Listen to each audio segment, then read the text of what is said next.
Selamat malam, salam rahayu, Ibu dosen Ayu Dwika sebagai pengampu mata kuliah biopsikologi. Teman-teman yang saya banggakan, kami dari kelompok 2 akan memaparkan materi yakni materi lapar, makan, dan kesehatan. Kami kelompok 2 beranggotakan 8 orang dan kami akan mempresentasikan materi secara estafet.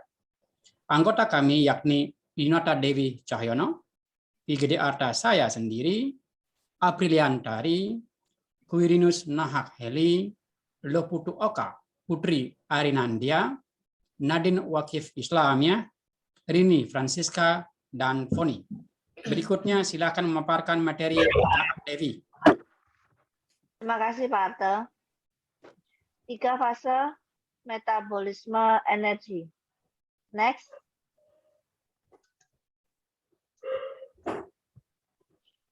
Satu fase sefalik, 2 fase absorptif, 3 fase puasa. Aliran energi selama 3 fase metabolisme tersebut dikontrol oleh hormon pankreatik yaitu insulin dan glukagon. Selama fase sefalik dan absorptif, pankreas melepaskan jumlah besar insulin ke dalam aliran darah dan sangat sedikit glukagon. Fungsi insulin selama fase sefalik adalah untuk menurunkan tingkat bahan bakar yang dibawa oleh darah, terutama glukosa, sebagai antisipasi influx yang akan datang, dan fungsinya selama fase absorpsi adalah untuk meminimalkan tingkat peningkatan bahan bakar yang dibawa oleh darah dengan menggunakan dan penyimpanannya. Berlawanan dengan fase sefalik dan absorptif, fase puasa ditandai oleh kadar glukosa darah yang tinggi dan kadar insulin yang rendah. Next.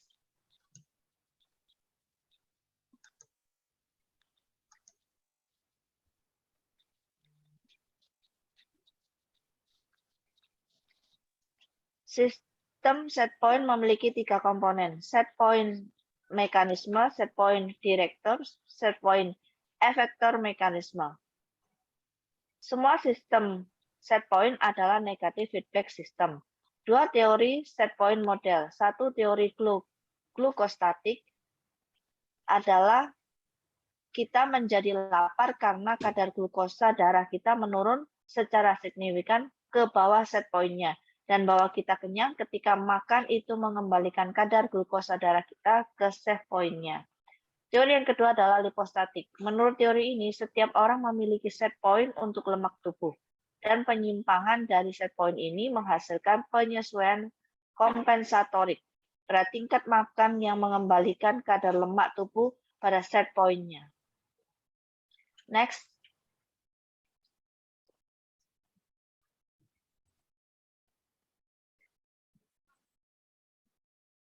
Next. Perspektif insentif positif. Perspektif insentif positif tentang makan adalah bahwa makan dikontrol dengan cara yang sangat mirip dengan perilaku seksual kita. Terlihat perilaku seksual bukan karena kita memiliki defisit internal, tetapi karena kita telah berevolusi untuk sangat membutuhkannya.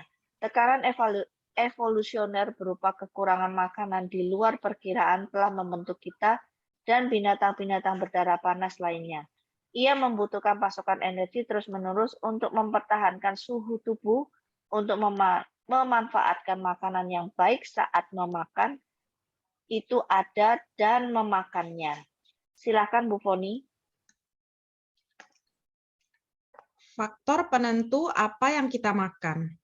Yang pertama, preferensi dan aversi rasa yang dipelajari.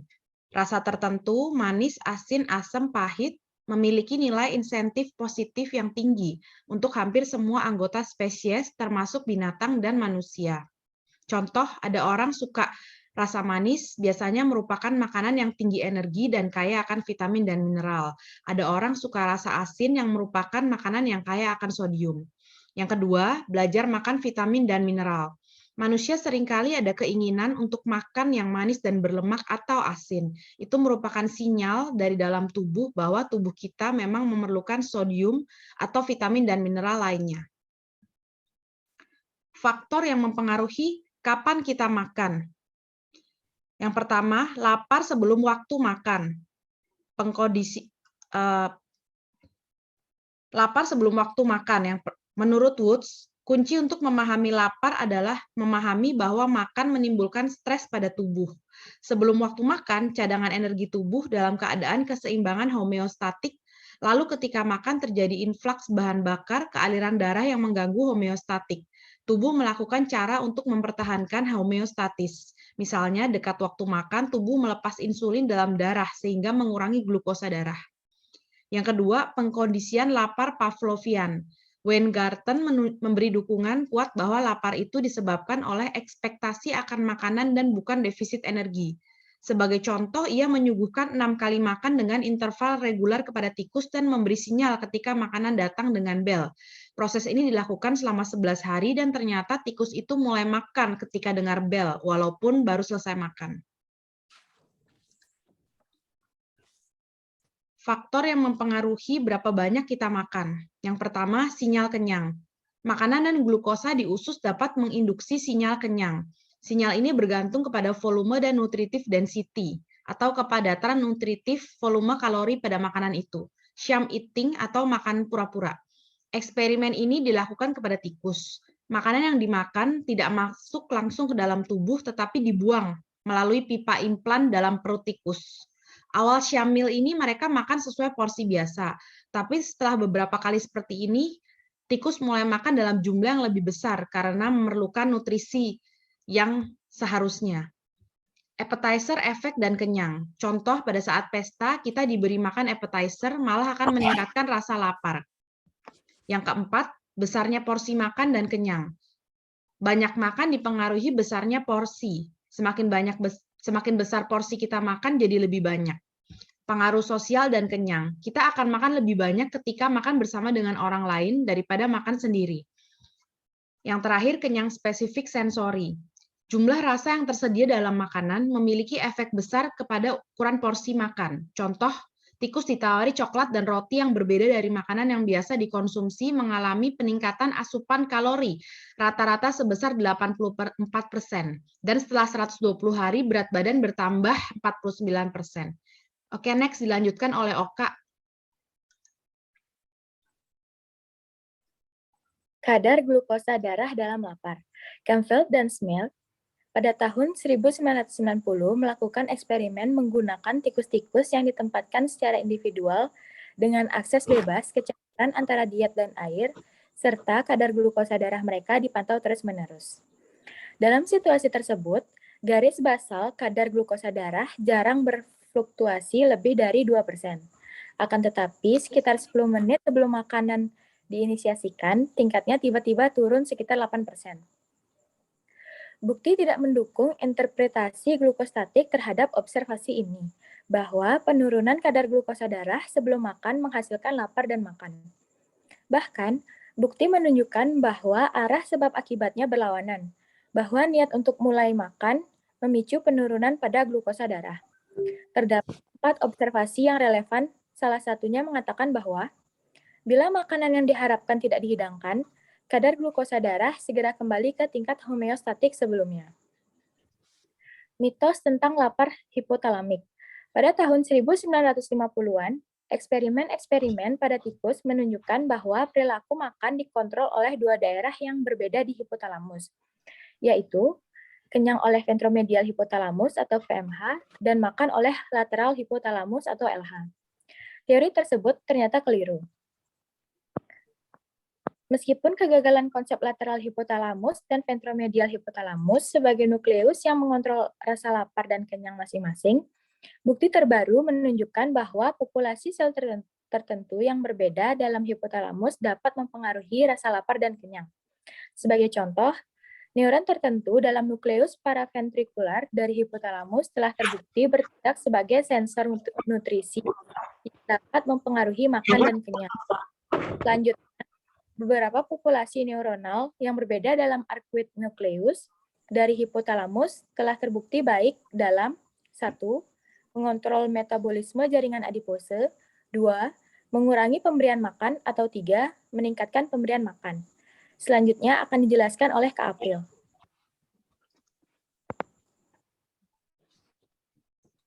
Peran saluran gastrointestinal, salah satu studi awal paling berpengaruh tentang lapar dipublikasikan oleh Cannon dan Washburn pada tahun 1912.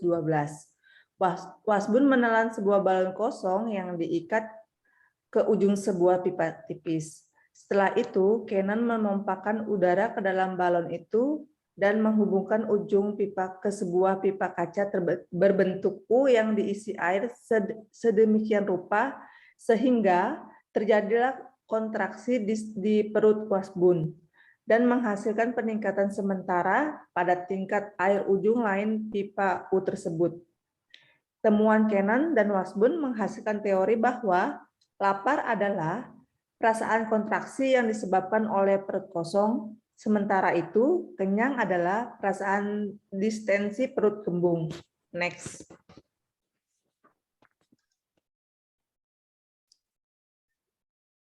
Peptida lapar dan kenyang. Peptida adalah rantai pendek asam amino yang dapat berfungsi sebagai hormon dan neurotransmitter.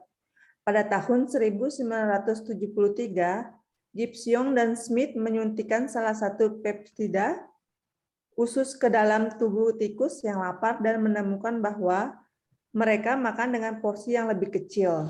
Next.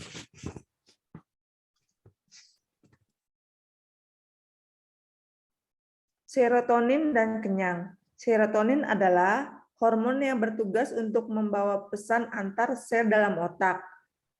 Hormon ini berperan penting dalam memperbaiki suasana hati menjadi lebih baik sehingga kamu menjadi merasa bahagia. Serotonin ditemukan memiliki 3 ciri utama. Yang pertama, menyebabkan tikus menolak daya tarik diet kafetaria. Yang kedua, mengurangi banyaknya makan yang dikonsumsi selama setiap waktu dan bukan mengurangi jumlah makan. Yang ketiga, berkaitan dengan perubahan preferensi makan yang jauh dari makanan-makanan yang berlemak. Profil efek-efek ini menunjukkan bahwa serotonin mungkin berguna dalam memerangi obesitas pada manusia. Selanjutnya akan dilanjutkan oleh Bapak Renus. Pasien dengan sindrom Prader-Willi. Individu-individu dengan sindrom ini mengalami lapar yang tak pernah terpuaskan, kurang atau tidak pernah merasakannya, dan metabolisme yang luar biasa lambat. Pasien dengan sindrom Prader-Willi ini akan mengalami gangguan-gangguan terkait obesitas dan juga gangguan yang menyebabkan keras kepala. Next.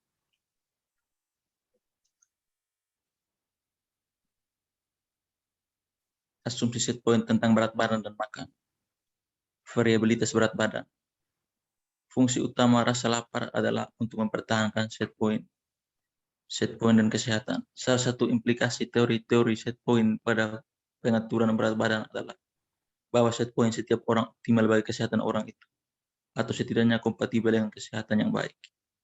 Pengaturan berat badan melalui perubahan efisiensi penggunaan energi. Berapa banyak orang makan memainkan peran dalam berat badan. Tetapi sekarang telah jelas bahwa tubuh mengontrol kadar lemaknya sampai tingkat yang cukup jauh dengan mengubah efisiensi penggunaan energi. Next.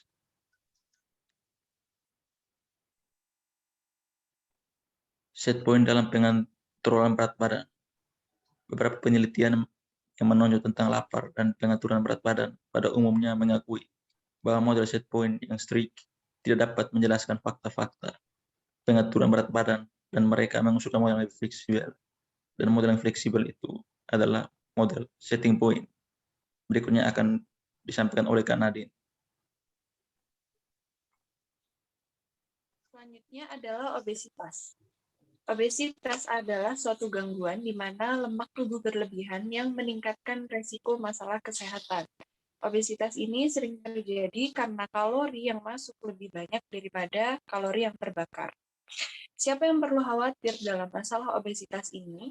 Setiap orang perlu mengkhawatirkan tentang masalah obesitas karena hubungan antara obesitas dan kesehatan buruk telah berulang kali didokumentasikan. Tokoh-tokoh kesehatan publik mengkhawatirkan mengkhawatirkan tentang bagaimana mereka menghadapi masalah obesitas. Yang selanjutnya yaitu kenapa ada epidemi obesitas.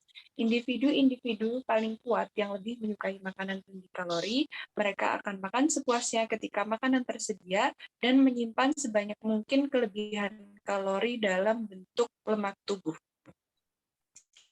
Mengapa sebagian orang mengalami obesitas sementara orang yang lain tidak? Mereka yang kegemukan adalah mereka yang asupan energinya tidak melebihi output atau pengeluaran energinya. Tetapi ada faktor lain yang mempengaruhi, antara lain perbedaan dalam mengkonsumsi makanan, perbedaan dalam pengeluaran energi, perbedaan dalam komposisi mikrobioma usus, dan faktor genetik atau epigenetik.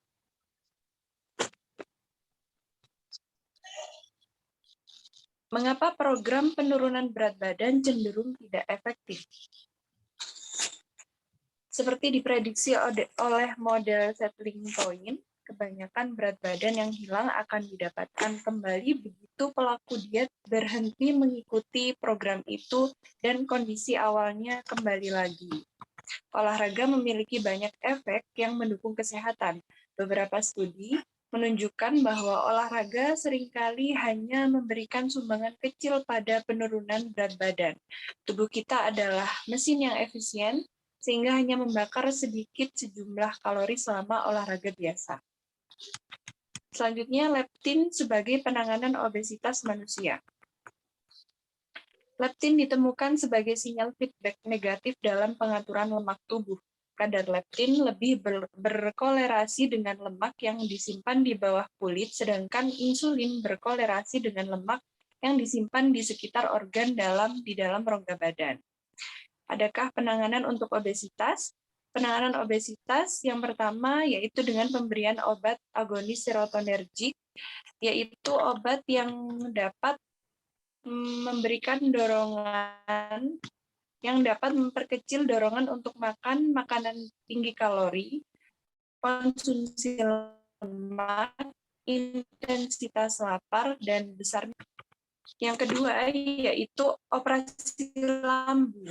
Operasi lambung ini dibagi menjadi dua. Yang pertama gastric bypass, yaitu operasi yang melibatkan hubungan arus pendek jalur makanan melalui saluran pencernaan sehingga mengurangi penyerapan dari zat-zat makanan tersebut. Yang kedua yaitu adjustable gastric band procedure, yaitu operasi yang melibatkan pita silikon lambung. Keunggulannya adalah pita itu dapat dengan mudah disingkirkan. Selanjutnya akan dipaparkan oleh Kak Rini. Baik, terima kasih Bu Nadine. Apa itu anoreksia dan bulimia? Anoreksia nervosa dan bulimia nervosa adalah gangguan yang ditandai dengan pola pengaturan berat badan dan perilaku makan yang tidak normal, serta gangguan sikap dan persepsi terhadap berat badan dan bentuk tubuh. Penelitian etiologi telah menunjukkan pengaruh genetik substansial pada gangguan ini, menunjukkan kontribusi biologis yang signifikan untuk perkembangannya. Next.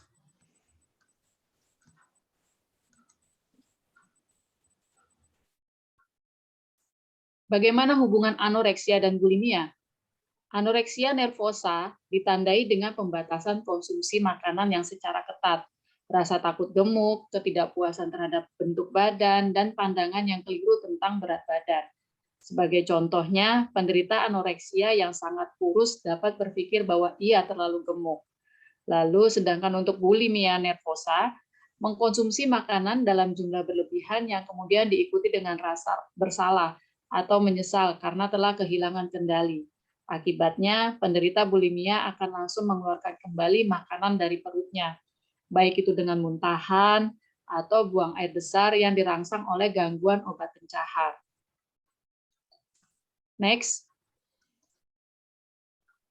Anoreksia dan insentif positif.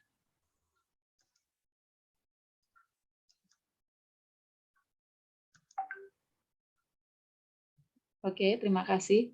Dalam penelitiannya, Sande dan Helmi pada tahun 1990, peringkat hedonis, dan intensitas dari 20 larutan susu dengan berbagai tingkat lemak dan surkosa diperoleh sebelum dan sesudah perawatan untuk penderita anoreksia restrictor, penderita bulimia anorektik, penderita bulimia dengan berat badan normal, dan subjek kontrol. Tidak ada perbedaan antara kelompok diagnostik dalam kemampuan menilai intensitas rasa manis. Semua subjek mampu menilai peningkatan konsentrasi sukrosa dengan benar. Selama tes pra-perlakuan, kedua kelompok penderita bulimia menunjukkan peningkatan intensitas larut rendah lemak dan larut yang tidak mengandung gula dibandingkan dengan dua kelompok lainnya. Perbedaan ini tidak ada setelah pengobatan. Ada perbedaan peringkat hedonis antara kelompok anoreksia dan kontrol yang bertahan bahkan setelah pengobatan. Kedua kelompok pasien menunjukkan keengganan terhadap larutan lemak tinggi. Penghambat anorektik juga menunjukkan keengganan untuk semua larutan yang tidak mengandung gula. Stabilitas profil hedonis ini menunjukkan bahwa respon ini mungkin merupakan karakteristik sifat anoreksia nervosa. Next.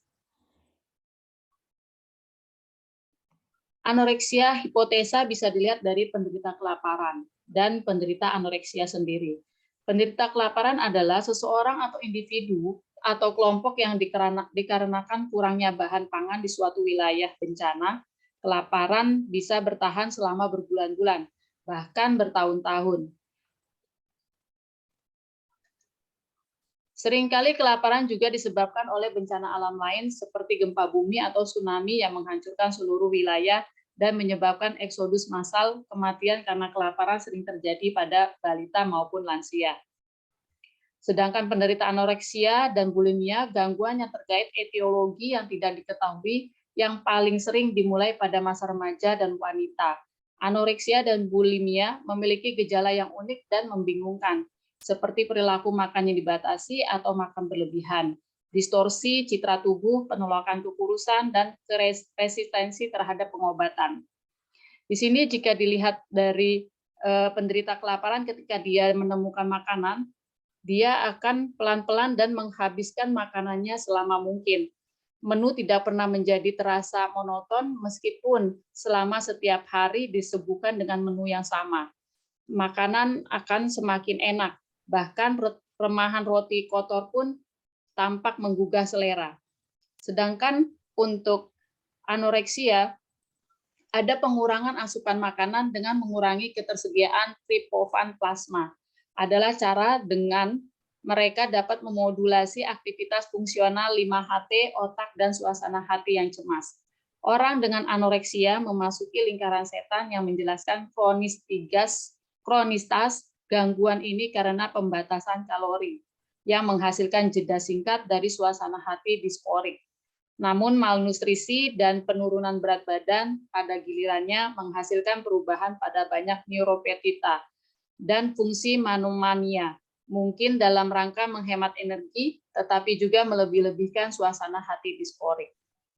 Selanjutnya akan disampaikan oleh Pak Arte sebagai kesimpulan atau rangkumannya. Silakan.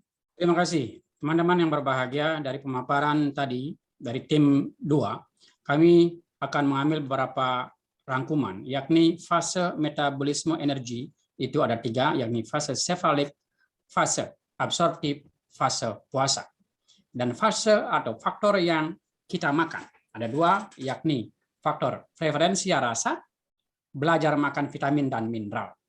Faktor yang mempengaruhi kapan kita makan, yakni faktor lapar sebelum waktu makan, dan pengkondisian lapar Pavlovian.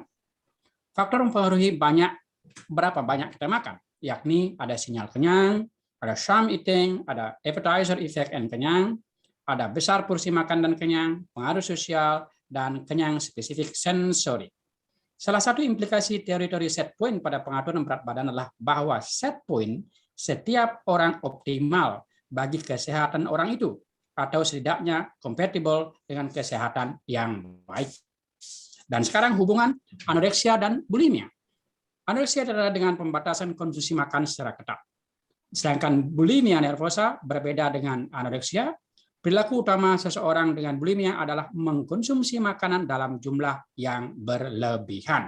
Teman-teman yang berbahagia, itulah pemaparan kami, dan kami mohon maaf jika ada salah-salah atau kekurangan sempurnaan, dan kami kelompok 2 mengucapkan terima kasih atas atensinya dan selamat malam. Terima kasih.